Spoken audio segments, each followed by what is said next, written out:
Hello, everybody, and welcome back to yet another episode of the New Era Lions. I'm your host, David Pyke, and I just wanted to say to everybody that's tuning into the show, or will tune into the show, or will watch the show after its live stream, I wish you all the happiest of New Year's as we wind down 2022 and we get ourselves into 2023.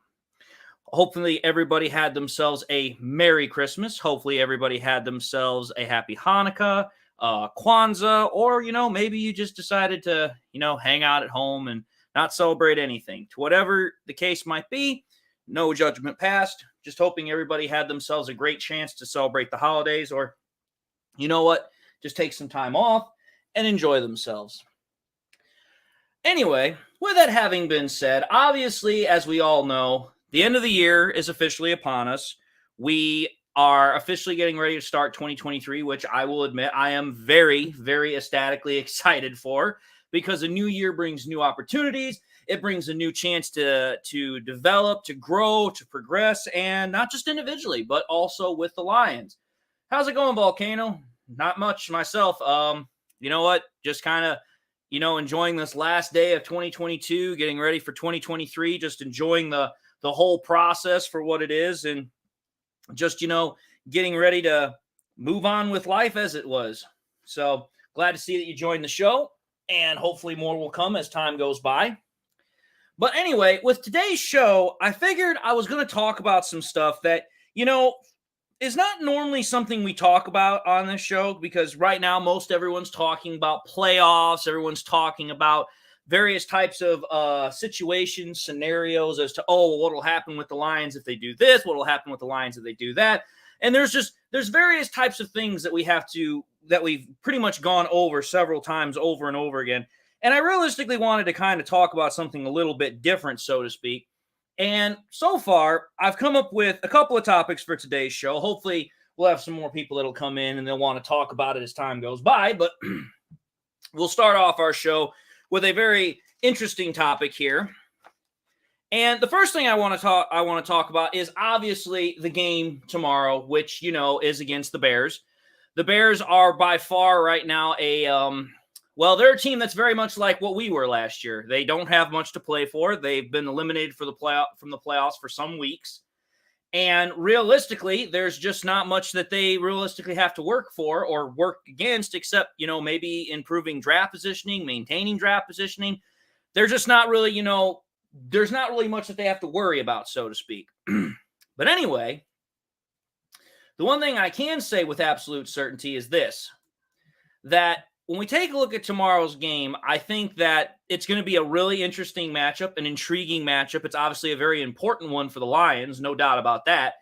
But I realistically wanted to kind of get an idea of what you guys out there are thinking as far as the game is going to go. Like, do you think it's going to be a tightly contested matchup? Do you guys think that it's going to be do you think it's going to be a blowout, whether one way or the other? I personally, I'm not going to say exactly what I think, because I've actually got a video on my personal channel, Detroit Lions Forum. That's the handle I go by on my personal channel. Excuse me. And I personally have a video coming out where I have my own personal opinion on the matter, so I'm not going to reveal what I personally think. But I think overall that this is going to be an interesting game. I think that it's going to be a game where we will see the mettle of this Lions offense. We'll see how this team actually, responds from that Panthers debacle last week, where they kind of got shell-shocked, if you will. So honestly, I hope when people come back and watch the show, or as people come in, hopefully I'll re-ask the question and ask what people think. But if you're out there, you're watching, hopefully you guys will put in what you guys think about the game tomorrow. Do you guys think that the Lions will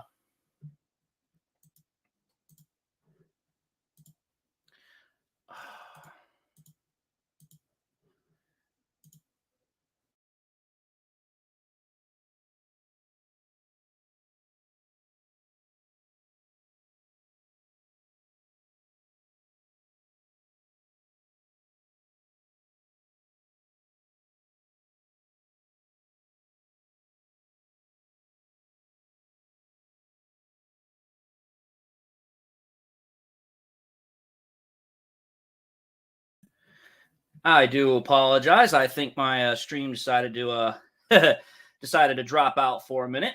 But anyway, we got ourselves a couple of comments here. We have one from Andrew. How's it going, Andrew? He says, we just got to get off the field in defense. The offense hasn't been a problem for a while. No, I definitely agree with you there, Andrew. The offense has not been the problem. It's not even been close to the problem in, probably since week 9 at least. Who's your daddy? Says, actually, it's Who's Your Daddy says, yo, what up? Happy soon to be New Year's. Absolutely. Hope everyone's having themselves a merry, merry New Year's. He also says, I don't think this game will be close like the first one. I don't think it will be either.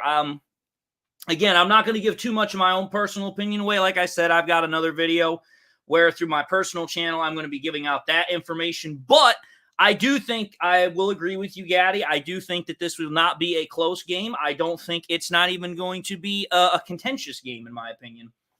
So, how's it going? He says, I think the Lions lose. When looking at the Bears' schedule, they had a real tough schedule and lost a lot of close games. They're not as bad as their record, and they have nothing to lose.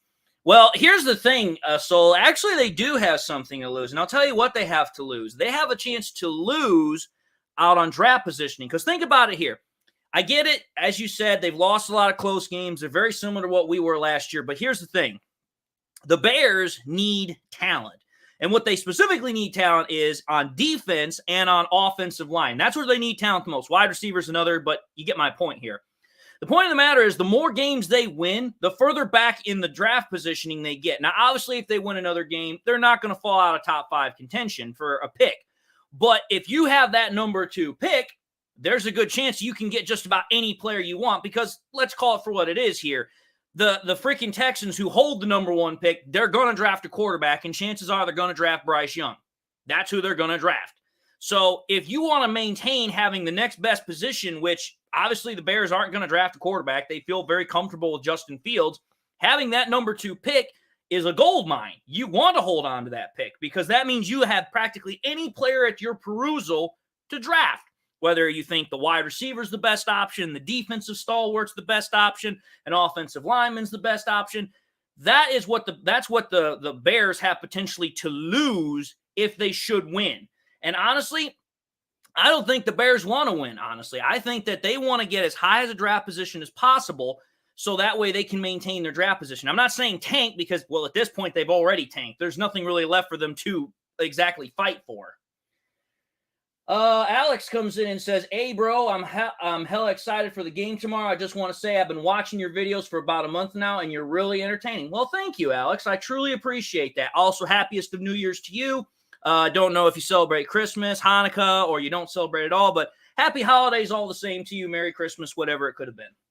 Chuck Osborne comes in and says, Happy New Year's Day, and I agree the offense is not the fault. Absolutely. The offense has not been the reason why the Lions can't win games. It hasn't been that way since, honestly, back to the beginning of the season where we were playing the Cowboys and the Patriots.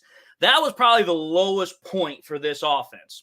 Ever since that point, it's been pretty much getting better and better and better, and now the offense is showing exactly what I thought it was going to look like when the season started and what a lot of people thought when the season started. The offense is an offense that can pretty much score at will. You don't really have to worry about it. Now, obviously, I'm talking more so about, the passing offense. The rushing offense has been a little problematic over recent weeks, but hopefully in this Bears game, the Lions' rushing attack can really have a bounce-back game because kind of giving you guys a little sneak peek to the video I've got coming out here shortly after this video is done. The Bears' offense, the Bears' rushing defense is downright atrocious. It is so bad, you might as well have a sponge up front and then a slice of Swiss cheese behind it. It's that bad. Who's Your Gaddy says, Lions offense has just become very consistent and the defense has improved since that last Bears game. It has improved, and it definitely needs to show that improvement once again when we play against the Bears because, again, not kind of getting a little bit ahead of myself here, but I honestly think that Panthers game was more a lack of scheme than it was a lack of player effort. That's my personal opinion, and we're going to talk about that a little bit later, but that's where I stand on the whole defense. Hatter says, go Lions, key on Fields, run the damn ball, limit penalties, no turnovers, and take care of business. Absolutely. I think Taking care of business does revolve around stopping the run, which means stopping Justin Fields. That's definitely the case. Justin Fields is he is literally the lifeblood of that Bears offense. Without him, they've got nothing pretty much. So if you stop Justin Fields, you stop the Bears offense. You stop the Bears offense, you pretty much are guaranteed a win. Not a problem, Alex. Thank you as well. He also says, I think it's going to come to Lambeau Field. Both teams will be 8-8, and the winner will make the playoffs. We're actually going to talk about that here in a little bit, Alex. But before we get to that, actually, that's what we're going to talk about up next. So next segment. Here's the next segment, or actually the first segment I want to talk about on today's show here. So Alex kind of hit a really good point there with the 8-8 and all that nonsense for the Lions, Lambeau, Packers, the whole spiel. And here's why I'm saying that. What I'm saying is that it's a question, really. It's a real sincere question. And here's the question. Let's suppose that the Lions win and they go 8-8 and they're back at 500. And then let's also suppose that, the Packers win and they are 8-8. I personally don't think that's going to happen. I think the Packers could lose, but let's just suppose hypothetically here, or, just also hypothetically suppose that the Packers do lose and they're 7-9. Do you want, and I'm asking the fans and those that are in the stream and also for people that come after and watch the show, do you want the Lions to be flexed to primetime against the Packers? Like, sincere question. The Lions have only had one primetime game this year, which that was against the Bills on Thanksgiving. We always get that slot every year because that's our tradition. But if it comes down to it, and, the Packers are 8-8 or 7-9, the Lions are 8-8. Do you want the Lions to get flexed to a primetime slot against the Packers? Alex says absolutely 100% yes. Hatterhouse says yes. And I'm going to say this right now. I'm not going to say what my position is one way or the other, but I'm going to offer a point on each side. Yes, you want it because, hey, you know what? It's a chance for our Lions to have the primetime slot. It's for us to have national attention. It's for us to be out on the national stage, for us to get that recognition that we very seldomly have gotten this year. Obviously, what I'm talking about is from NFL Network, the analyst shows, whether it's Skip and Bayless, whether it's ESPN, we just simply don't get a lot of that. And here's the thing. MG617 also says yes. Here's the thing. Getting that recognition, getting that attention would be awesome. However, I will put this out there as a point of contention to the other side of this equation. A lot of people, and I know this because of the video I made about Aaron Glenn, that'll be in the next segment. We're going to kind of delve back to that. But here's the thing. One of the things I heard a lot of Lions fans on my personal channel and also on this channel and other podcasts that Derek did is this. With the Panthers game, one of the things that they kept talking about was they thought that the Lions defense didn't want to play because of the cold, that they were afraid to hit because it was cold. They were sluggish because it was cold. They just kept focusing on it was cold, cold, cold, cold, cold, which, I mean, let's be fair here. In Charlotte, when we played that game, it was like, in the 20s most of the afternoon? So it was a cold game. It was below freezing. And it's like, okay, here, if that happens to be the case, which I'm not saying it is, and I'm not saying it isn't. But here's the thing. If that is the case, we all know how freaking cold Lambeau can be. Lambeau is literally about as cold as you're going to find at the end of the regular season. And if you get flexed to a primetime game, well, chances are you're going to get flexed to a night game, which is Thursday night, Monday night, or Sunday night.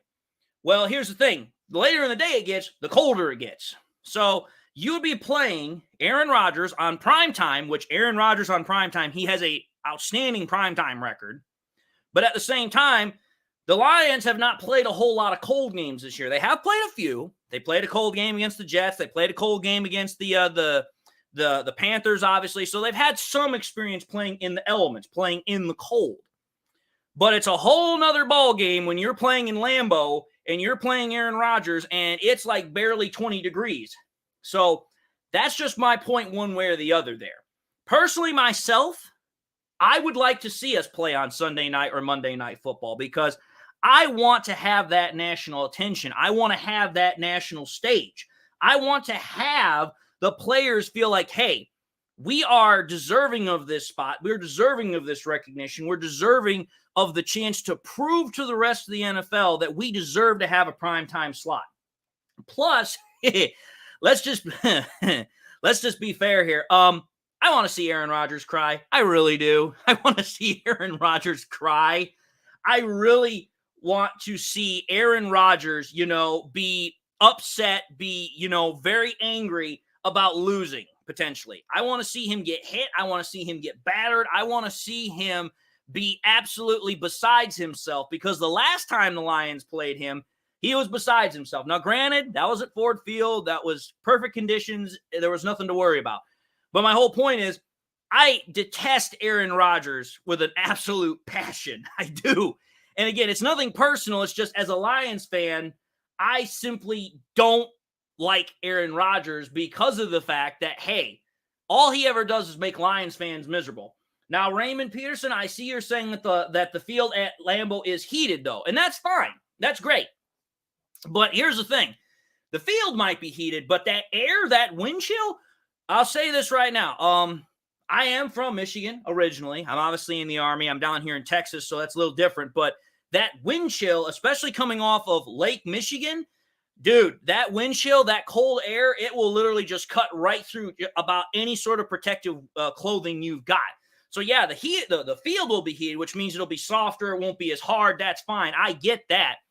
But again, everybody wanted to say that there was something about the fact that it was cold and that was causing a problem for the Lions. I personally don't believe that. But I know some people are going to instantaneously, if the Lions win this game against the Bears, which I think they will, the first thing they're going to talk about with Lambeau isn't going to be Aaron Rodgers.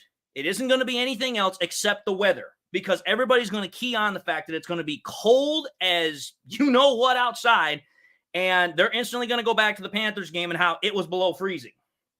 But I want to see Aaron Rodgers cry. I want to see Aaron Rodgers vehemently upset. I want to see him lose to the Lions on a national stage. That's what I want to see.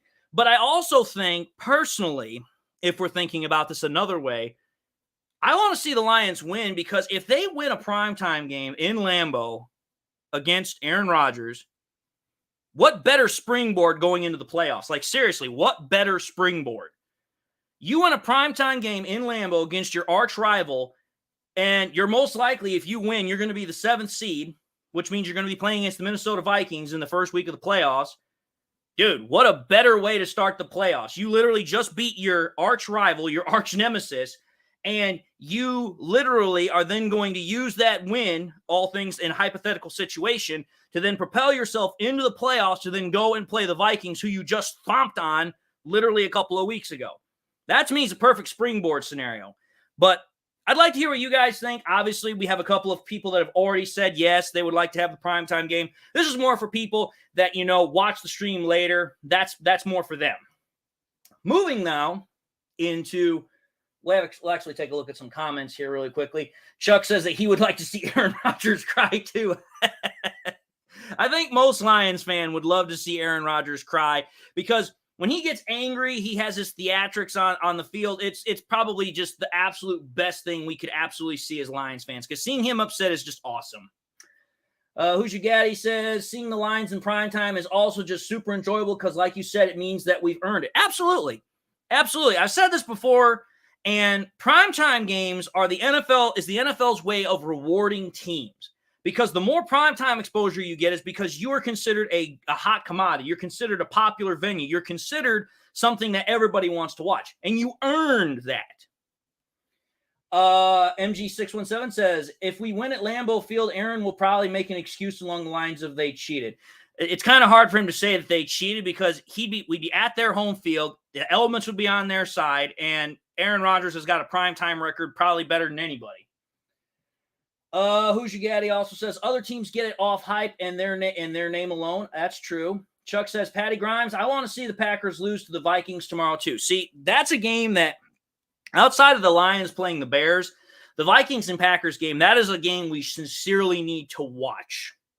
Because if the Vikings do what they've been doing and they take it all the way down to the wire, then I think the Lions have a good shot of beating the Packers. But if the Packers come out and they make a game of it, that's going to be a little more interesting. That's going to be a little bit more intriguing as to what the game will be when we play them in 2 weeks from now. But that's getting ahead of myself. So, with that having been said, obviously we have a lot of people that probably want the Lions to play in primetime because, hey, what's wrong with playing a primetime game? Everyone likes primetime games. But I'm now going to move in to this other topic. And again, like everyone knows, I've partnered with Derek, and I have my own private show that I do through my other YouTube channel, or my YouTube channel primarily. Excuse me. And I recently put out a video where I, for lack of a better word, I lambasted Aaron Glenn. I lambasted him. I literally gave Aaron Glenn what would be considered in British full cuisine terms the full Monty. And so I didn't really ask this question because I let my anger kind of flow through me a little bit with that episode. But I'm going to ask you guys this question because I'm sure some of y'all have seen the video, and I'm sure some of y'all haven't, but you probably still have a question or two that you can answer with this. The question is, to answer this segment, is what will or should the Lions do about Aaron Glenn in this offseason? Like, seriously, what will the Lions do about Aaron Glenn? What should they do? Because I'm sorry, I know that this is kind of going to bring up some horrible old memories, but when we had Matt Patricia as our head coach, I know nobody wants to talk about Matt Patricia, but just hear me out here for a minute, folks. Just hear me out here. When Matt Patricia was the head coach of the Lions, we were expecting that we were going to get a coach that could fix the defense. Now, obviously, he never fixed the defense. But if you go back and you check out the years that Matt Patricia was the head coach of the Detroit Lions, his defenses, except for the last defense where he got fired after Thanksgiving when the team was 4-7, those defenses were substantially better statistically than Aaron Glenn's first 2 years as the defensive coordinator of the Detroit Lions. I'm telling you, go back. Go to Pro Football Reference and take a look at the Lions' defensive rankings versus the rest of the NFL in 2018 and 2019. In 2018, the Lions were ranked 16th in terms of scoring defense. They were ranked 16th, so they were an average defense in terms of giving up points. And then if you go, I think, to 2019, I think they were ranked like 22nd, they were somewhere in like either the mid-20s to the low 20s, somewhere in there. But even still, that's better than what Aaron Glenn has done with this Lions team over 2 years as being the defensive coordinator. Because think about it. First year he comes in, he's the defensive coordinator, and this team puts up is the 31st overall ranked defense, like in terms of scoring, in terms of everything else. It's an atrocious defense. It's an absolutely atrocious defense. And so what happens? After that season is done, the Lions make huge investments in the defense. They take practically every single draft pick they have, save 2, which was Jamison Williams at pick number 12, and then James Mitchell in like round number 5 or 6 or something like that. They use every draft pick they have almost, save 2, to improve the defense. They go out and get Josh Pascal. They get Aiden Hutchinson. They get Kirby Joseph. They get Malcolm Rodriguez. They draft Chase Lucas. Blah, blah, blah, blah, blah, blah, blah. You just go on down the line. And practically every single one of those players, save Chase Lucas, has had an immense impact somewhere at some time on this defense. Aiden Hutchinson obviously is the biggest one. Sorry, I forgot another guy. James Houston. Pardon me. James Houston, the problem. I forgot about him. But that's my point. You got Aiden Hutchinson, James Houston, Kirby Joseph, Malcolm Rodriguez. Every single one of these guys have helped out this defense immensely over the entirety of the year. And despite all of that talent that was invested, infused, put into this defense, it's actually currently right now, I just looked at the stats today, the Lions are actually the 32nd ranked defense in terms of points given up, in terms of yards per play. It's actually worse overall than what it was last year. Absolutely worse. So for me, it's like, not only have you regressed from last year in terms of overall standings, you've actually gotten worse than when Matt Patricia was the coach. And it's like, I couldn't think of any time when that would even be a possibility. And it's like, I just asked the question, what will the Lions do about Aaron Glenn? Because sincerely, I don't see Dan Campbell firing him. I don't see it happening. Dan Campbell has got a bro concept, a buddy concept with Aaron Glenn, and I don't think he sees the problem because he can't see any way of firing his friend. So it's like, okay, with that being put aside there, I think the Lions are going to retain him because I don't think Dan Campbell's going to fire him, which I absolutely don't agree with. I don't support.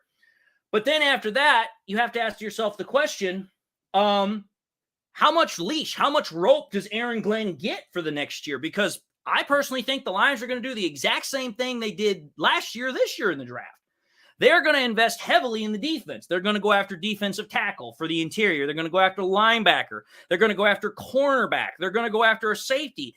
I'm at least thinking that half or more of this draft class next year is, going to get drafted in defense.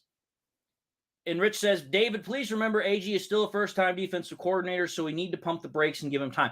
I understand that, Rich. I do. But at the same time, Aaron Glenn, see, the problem I have with that is that Aaron Glenn last year was hyped up so much as a potential head coaching candidate. And he had 2 head coaching jobs. One of them was with the Saints, and I can't remember who the other one was, but one of them was with the Saints, and he ultimately lost that job out to Dennis Allen. But the point of the matter is that for a guy that all these players, that all these coaches want to say he is the guy, he knows what he's doing, he knows how he's doing it, da-da-da-da-da-da, and then you hear these rumors, and again, I'm not high on rumors, but you hear these rumors that on a plane ride back that there was a 5 to 10 minute heated conversation between Aaron Glenn and the coaches because something was going on. There was some sort of disagreement about what was going on after the game, as far as the scheme, as far as the play calling, as far as execution, whatever the case might have been. I heard that rumor from another Lions podcast. And again, I'm not saying it's 100% accurate. I'm not saying it is anything. But when you hear those types of rumors and you see what's going on, you have to ask yourself the question. You have to sincerely ask yourself the question, is it potentially that Aaron Glenn is in over his head? And I get it, and I know some people are going to be like, well, what about the 6 weeks that we just saw where the Lions had a really great defense? Here's the thing, y'all. Those were 6 weeks, but I've said it before, and I'll say it again. 6 weeks does not a defense make on a whole year. Because even though we had a month and a half where our defense was really good, or at least average, it did nothing to change the overall rankings of how bad this defense was for the first 8 weeks. Think about that. Our defense was so bad in the first 8 weeks that 6 solid weeks couldn't change it. That's how bad our defense was in the first 8 weeks. And let me put this in another way, because I put this in a comment when somebody wanted to bring this up. I said, let's suppose that Jared Goff had 6 weeks where he was the best quarterback in the NFL. 6 weeks where nobody could touch him. But then the entire rest of the season, Jared Goff absolutely stunk. He couldn't complete passes. He was throwing interceptions left and right. He was fumbling the ball, blah, blah, blah, blah, blah, blah, blah. How quickly do you think Lions fans would be wanting to get rid of Jared Goff had he pulled that stunt this year? So I get it. Aaron Glenn is the first-time defensive coordinator. I get that. I understand that. But it's like, listen, this is a job where you're constantly readjusting. You're constantly reevaluating. You're constantly finding ways to get yourself better. And the one thing I have not seen a whole lot of Aaron Glenn this year doing is adjusting. I don't see him changing. I don't see him progressing. I don't see him trying to self-evaluate himself to make things better. How many times have we looked at him and halftime adjustments, and he simply does not change anything from the first half to the second half? And we're literally left scratching our heads wondering, what's going on, man? Are you telling me that you just don't think there needs to be an adjustment, or are you blind to it? Solo says Aaron Glenn has got to go. Fresh and Fly says, do you think that Ben Johnson is receiving the same overhype for a head coaching job as Aaron Glenn because of late Johnson has struggled to produce consistent run game? That's actually a good question, Fresh and Fly, and I'm actually going to get to that after I'm finished with this segment, but that's a great question. So here's the thing. In my opinion, to kind of finish off the segment about Aaron Glenn really quickly, if the Lions do exactly what I think they're going to do, and they draft heavy, then what I think is going to happen is they're going to keep Aaron Glenn for another year. And here's the thing. if Aaron Glenn, after 2 defensive-heavy drafts, and he cannot seem to get this defense at least to like an average defense after 2 heavy drafts, after 3 years being the defensive coordinator, he absolutely has to go. I'm already on the boat where he has to go myself.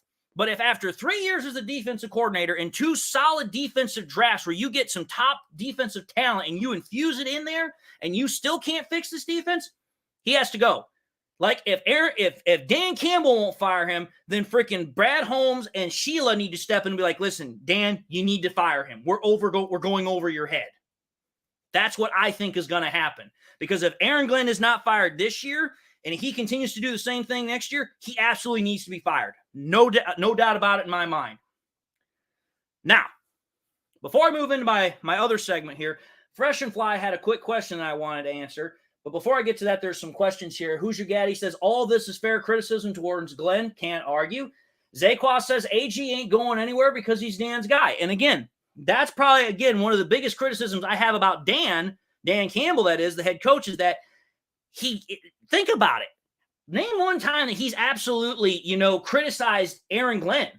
Name one time he's absolutely criticized Aaron Glenn's scheming, game planning, whatever. In fact, when it was more vocal in the beginning of the season, Dan Campbell kept defending him.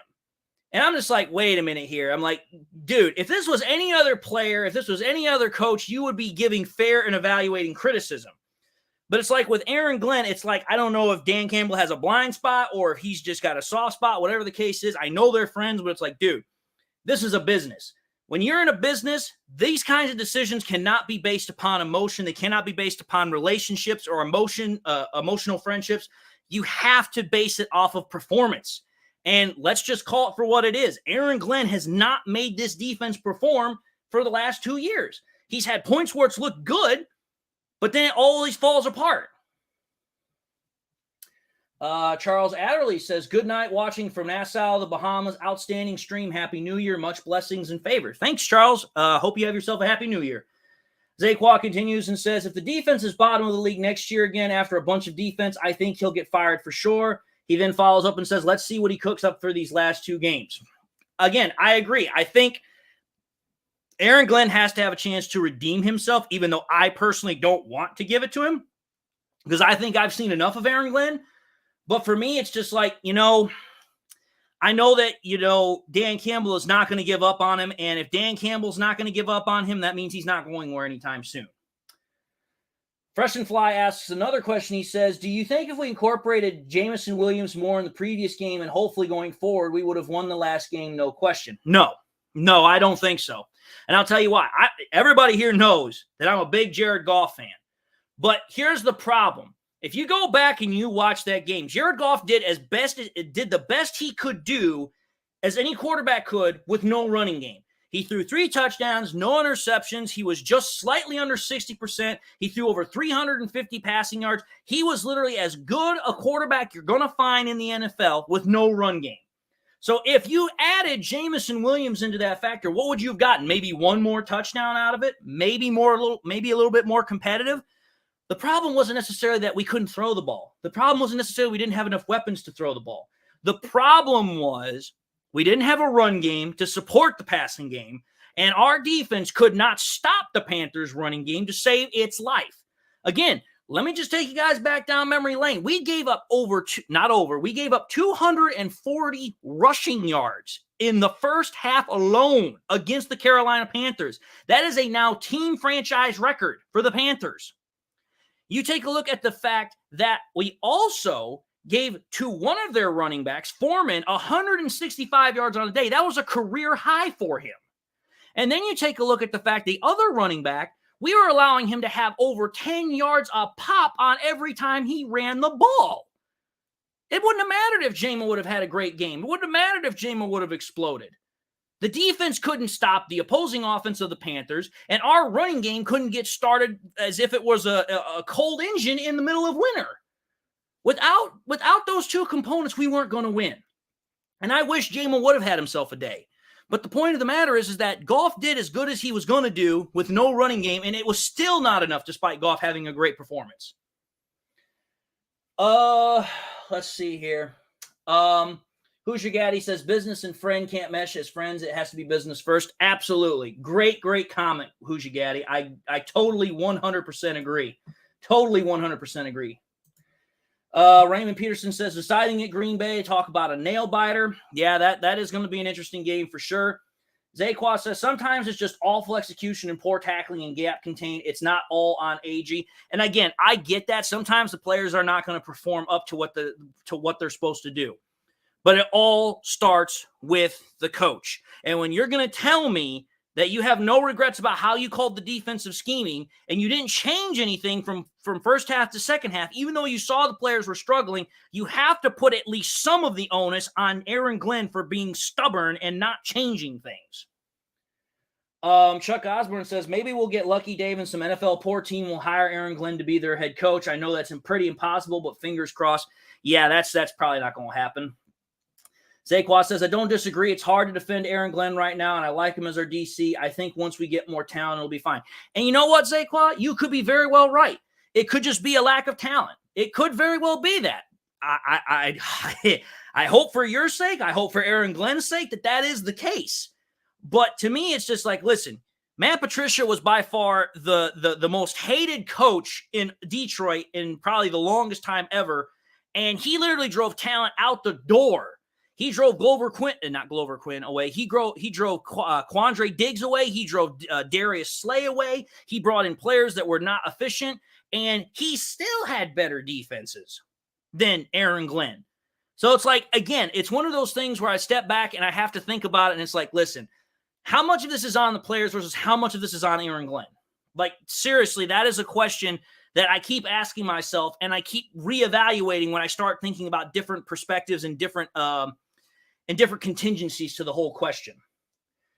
Fresh and Fly says, if we lose out and the Green Bay Slackers end up in the last playoff team spot, is that an SOL move?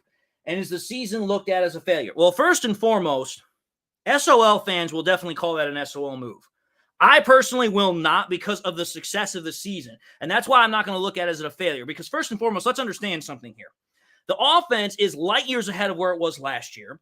This team has doubled its win total from last year. The team has brought a sense of respect to it since last year. And I believe going forward, the only place for us to continue to go is up. Brad Holmes has beautifully managed this roster. He has got talent that is playing its butt off for Dan Campbell. He's probably going to get at least a couple of marquee free agents that are going to come to Detroit in the offseason because, hey, the Lions are on the up and up, and it looks like players want to actually continue to play for Dan Campbell. Dan Campbell is by far the biggest attraction chip that the Lions have right now because players love playing for him. And again, when you got a solid offense that's led by Jared Goff, who's in his prime, you got young players like Aiden Hutchinson, James Houston, Jeff Okudah, and all these other guys, you have a central core nucleus to build around. There's no reason why I have any reason to believe that this season has been a failure. But to get back to your previous question, Fresh and Fly, so that way I can get on to the next segment here. You asked, do you think that Ben Johnson is receiving the same overhype for a head coaching job as Aaron Glenn because as of late, Johnson has struggled to produce a consistent run game? So here's the thing. I don't call it overhype for one simple reason here. And here's the reason why I'm not going to call it overhype. The reason I won't call it overhype is because Ben Johnson has done something that Aaron Glenn never could do. He literally, go back to the first 4 weeks of the year. The first 4 weeks of the year, this offense was literally doing exactly what it's doing right now. And then that fourth week, we had backup wide receivers. We didn't have St. Brown. We didn't have Chark. We didn't have Reynolds. We were literally operating with T.J. Hawkinson, who we still had at the time, Khalif Raymond, and Tom Kennedy. Those were our wide receivers. And Goff literally put up 45 points on the Seahawks. And it's like, dude, it's like those first 4 weeks showed that Ben Johnson had truly established his identity as an offensive-minded coach that could lead an offense. But then you have to take a look at what happened once they got all those weapons back and they were healthy. Not only did Ben Johnson redo what he did in the first 4 weeks, he took it to even a further level because now you're looking at this offense that is playing against some really tough opponents. First and foremost, we beat the Vikings, we beat the Jets, we beat the Giants. We beat some really tough opponents at the time that we were playing them. And so it's like, I think with Ben Johnson, it's not overhyped because Ben Johnson has been able to consistently do it throughout the majority of the year. Aaron Glenn was overhyped because at no singular point that I can remember was the defense like super like overdoing what it was supposed to be doing.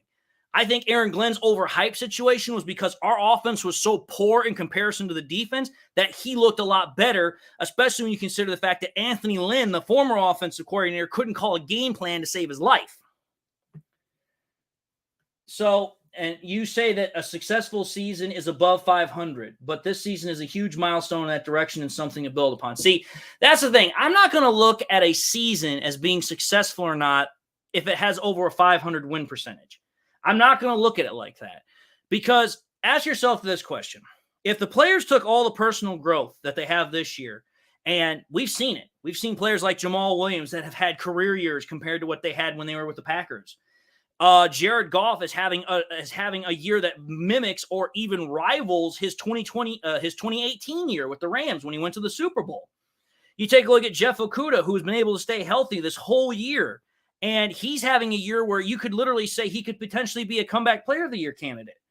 And you take a look at all these other players that are growing, they're developing, they're further along where they were at the start of the year. I consider that a personal win. I consider that successful. Now, if you're basing it off of wins, again, take a look at the fact that the Lions have doubled their win total from this year from last year. I mean, we had 3.5 wins last year. We had 3 wins and 1 tie, so that tie is a half a win. We had 3.5 wins last year. We are currently 7 wins this year. But also take a look at the circumstances of which we're at right now. The Lions are actually vying. They're competing for a playoff spot. Who in the Thunder thought the Lions would be competing for a playoff spot this late in the year? Like, seriously, who would have thought that? Last year, this time, the Lions weren't competing for anything except draft positioning. So for me, it's like, even if the Lions lose out, I still call this a successful season. Would I be disappointed? Absolutely.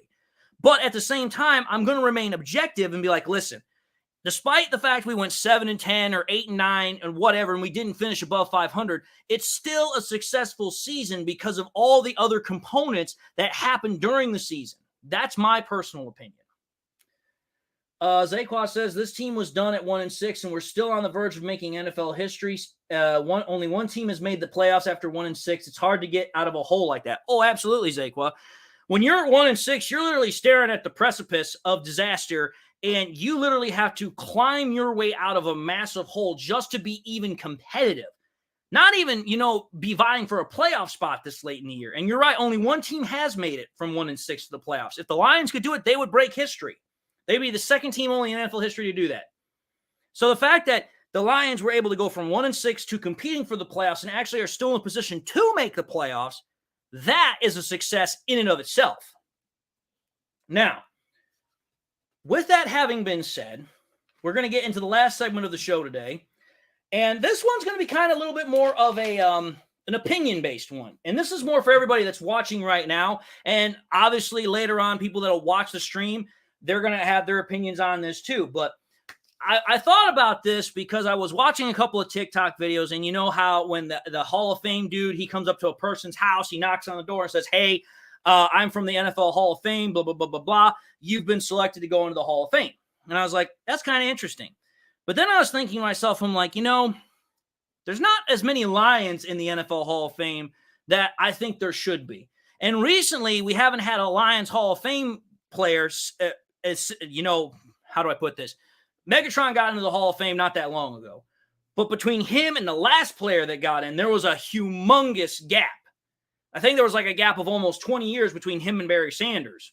And then between him and the next one, Barry Sanders, there was another gap.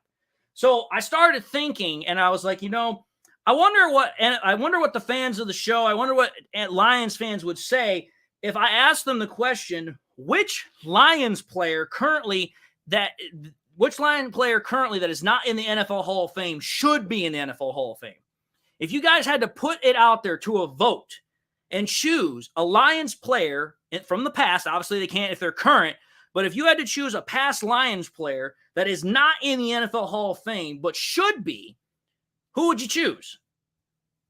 Who would you choose? And honestly, I literally came up with just 7 names on my own based off of what I remember of Lions fandom and Lions history. But for me, the 7 that I can think of just off the top of my head is you've got Herman Moore, the former wide receiver. You've got Jason Hanson, our all-star kicker, that retired back in, I think, the late 2000s. You've got Billy Sims, the original number 20, in front of Barry Sanders. You've got Robert Porcher, Lomas Brown, Chris Spielman, and another guy that I thought of was Bubba Baker, who was back from the Silver Crush days. And I was like, if I had to vote, if I had to choose one, I would honestly say it's Jason Hanson. And here's the reason why. Don't get me wrong. I think Herman Moore absolutely deserves to go into the Hall of Fame. He had an absolutely outstanding career with the Lions as a wide receiver. Robert Porcher is another one. Lomas Brown is another one. Those are all really good names. But the reason why I have Jason Hanson as my number 1 selection is because think of this, folks. How many freaking kickers are in the NFL Hall of Fame? As far as I know, there's not that many. I think there's maybe a handful of them. But let me ask you this question. From the time Jason Hanson came into the league back in 1992, name one kicker that was better than him except maybe Adam Vinatieri. Name one other kicker that was better than Jason Hanson. Jason Hanson was by far not only one of the best kickers in the NFL, but he was also one of the best weapons in the NFL in consistently scoring points. Like, I can remember watching Jason Hanson on television, and anytime we lined up for a field goal, you could almost bank on it was going to go in. You could bank on it. In fact, I can't even remember a lot of times when Jason Hanson missed field goals.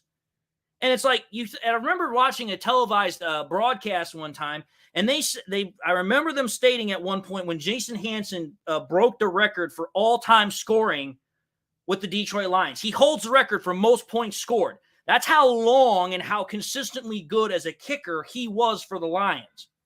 And I'm just thinking to myself, I'm like, dude, if Jason Hanson had played on any other team that actually, was actually a well-run team back in those days, because, I mean, for the 90s, he was on a great team. He should have won a Super Bowl with that 90s squad of the Lions. He should have won at least one. And then you go to the 2000s where the team was just an absolute mess. The fact that we had Jason Hanson for the entirety of his career, and he had that much ability to change the Lions' fortune, because think about it. When the Lions were as bad as they were in the 2000s before Stafford got here, pretty much Jason Hanson was the only consistent thing we could look forward to every Sunday, because it's like, if we're within 50 yards, Jason Hanson's drilling it. He's making it, and it's 3 points. Like I said, there were very few times that I can recall where he missed one. And I think Jason Hanson is number 1 on my list because of just, number 1, his longevity in Detroit, the fact that he's the all-time Lions scoring leader, and just so many other things. Like, again, I want to see another kicker into the Hall of Fame, because kickers, they get overlooked. I'll be like, because I asked this question sincerely. How many freaking Super Bowls do you think Tom Brady would have without Adam Vinatieri's foot? I know at least he'd have 3 less, because 3 of those Super Bowls he won because of Adam Vinatieri's foot. So you can't tell me that kickers are not important. They are massively important. And I think Jason Hanson is probably the one kicker that I think should go into the NFL Hall of Fame because of just what he did for the Lions and the impact he had on the game for the Lions. We have a couple of comments here. Patty Grimes says Lomas Brown. Like I said, Lomas Brown's a good one. Herman Moore is my number 2 option. I'm going to talk about him in a minute here. Chuck Osborne says, Dave, even if the Lions do not make it to the playoffs, it shows at least they made an effort to go there, and it's something that we can look forward next year. Absolutely. Solo 310 says Chris Spielman. Fresh and Fly says maybe Dre Bly, Glover Quinn, DeAndre Levy, Chris Spielman, maybe. Dre Bly, no. Dre Bly didn't have that long of a career here. Glover Quinn, I think, was only here for 5 years. DeAndre Levy about the same time. They just weren't here long enough or have an impactful impact upon the game as much as like the guys I mentioned. So I would say probably no. Chris Spielman's a maybe. Soul 310 says that he, in reference to Jason Hanson, is probably the Lions' all-time scorer. Hoosier Gaddy says, man, having a kicker like Hanson, but we never getting it to give him the glory like Vinatieri got in meaningful games is unfortunate. It's very unfortunate. Like Jason Hanson, he is by far one of my favorite players of all time that never got a Super Bowl win. Never even got close to getting to a Super Bowl. Super Saiyan Lion says Michigan should be embarrassed right now. I said this from the beginning, don't underestimate TCU. Well, I'm not having a chance to watch the game, but I can tell you this right now. There are several family members in my house that are U of M fans. My Uncle Wes, my Uncle Ryan, my dad, they're all U of M fans, so they're probably tearing their hair out a little bit right now. Chuck Osborne says, I would say the same thing. The kickers don't seem to get into the Hall of Fame as much. Absolutely. Now, to finish off this segment, I said I think Herman Moore should get in, and here's the reason why. Herman Moore, in my opinion, was one of the best wide receivers of the 1990s. Obviously, you got guys like Sterling Sharp. You got guys like Rod Smith. You got a bunch of guys out there that were really, really good wide receivers. But again, even in the 90s, the Lions didn't get nearly as much recognition as other teams because they just never won the Super Bowl. Don't get me wrong, the Lions were a great team in the 90s. They were a team to reckon with. Barry Sanders, Herman Moore, Johnny Morton. You had a high-powered offense.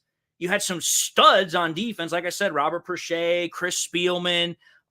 You had monsters. And it's just like, I don't think Herman Moore ever got the recognition that he should have deserved as far as what he did for the Lions. Like, Herman Moore had an absolutely outstanding career for the Lions. Absolutely outstanding career. And the problem is that wide receiver, this is unfortunate considering the game we live in. Let's think about it this way. The name of the game from the 1990s, even into the 2000s, was still more about a balanced attack as far as running the ball. It wasn't really about until the mid to late 2000s that it became more of a pass-happy league. And now it's like you take a look at these wide receivers, and they have these just ungodly, just gaudy numbers. But it's like, dude, you have to take a look at what Herman Moore was doing back in the 90s when this was still predominantly a run-style game. It wasn't necessarily a passing game yet.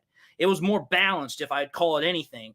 Herman Moore has over 10,000 receiving yards. Like, he has a lot of personal success with the Lions. So when you consider what he did in the 90s versus what receivers like in the 2000s are doing, and again, perfect example here. Megatron got in, and Megatron absolutely deserved to get in. But if you think about it, Herman Moore has better stats as far as the longevity of his career versus Megatron. Now, Megatron had a really, really great couple of years where he was just unguardable. I mean, the fact that he almost had 2,000 yards in a season, unbelievable. But if you take a look at how long Herman Moore was able to last versus how long Megatron lasted, I think you have to sincerely give Herman Moore his credit and be like, listen, why is this guy not in the Hall of Fame? Especially when you consider how many freaking wide receivers can go to the freaking Hall of Fame every other year. Because at least one gets to the Hall of Fame every year. At least one. Who's your gaddy? Says Jimmy Smith for the Jaguars had the same problem as Herman Moore. It's sad, really. Again, yeah, there are some really good wide receivers that, just they simply didn't get the recognition they were supposed to have gotten because of the teams they played for. Jimmy Smith with the expansion Jaguars is one of them.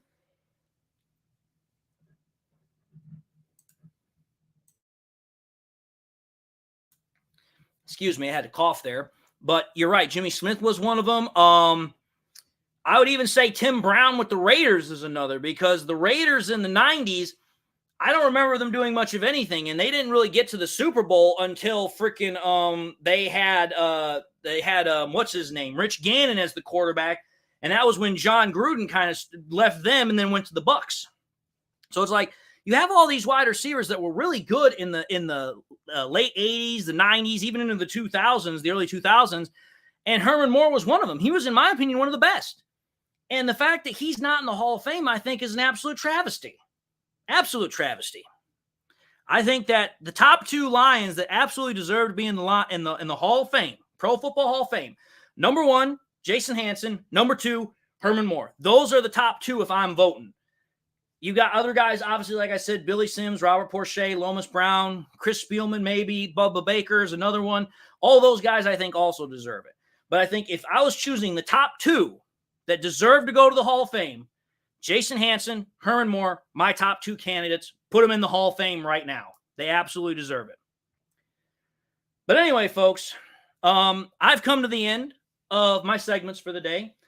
I know that it's New Year's Eve, and New Year's Day is literally 6 hours away from being 2023.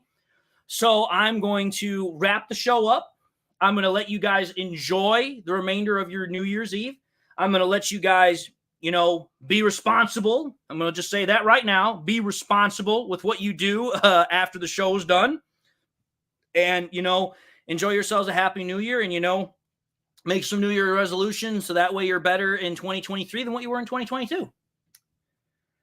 Hold on here. We have one last comment. Who's your Gaddy says, is Stafford worth mentioning? I mean, he put up insane stats with us. Well, here's the thing. Stafford, I believe, will go into the Hall of Fame at one point in the future because of his gaudy numbers, but also because he won a Super Bowl. The problem is that he wouldn't be just a Lions player per se. He'd also be a Rams player because arguably the highest pinnacle point of his career was when he won the Super Bowl, and that was with the Rams, not the Lions. So as far as his personal accolades, as far as stats, as far as his comeback wins, as far as all that nonsense, that would all be towards the Lions. But winning that Super Bowl, that's with the Rams. So it's like you could make an argument for it, but it's like Stafford's one of those guys where it's kind of like a bittersweet thought to deal with because it's like, listen, he spent 12 years here with the Lions. And I think that was great what he did, but it's like, I really wish we would have won a Super Bowl with him. Now it's like, you know what? He's gone. Glad that he won a Super Bowl with the Rams. But now it's like, listen, I want Jared Goff to win a Super Bowl with the Lions. I want him to be the quarterback that everybody thought couldn't do it, but then goes out and does it anyway. But that's just me. But anyway, folks, this is going to wrap up the show for the day. Again, Happy New Year's to everybody. Please be responsible. Please be safe. Don't do anything rash. Hopefully, if you're a U of M fan, things get better for you against TCU. And I would highly encourage y'all to go and check out my channel, Detroit Lions Forum. Like I said, I've got a video coming out right after this. I'm going to be dropping also videos for this show, little segments. And with that, folks, this is the New Era Lions with David Pyke signing off for the last time in 2022. And I'll see you guys back for the first week of 2023 next week. Until then, y'all, have yourselves a happy New Year's Eve, happy New Year's Day, and God bless. See y'all next week.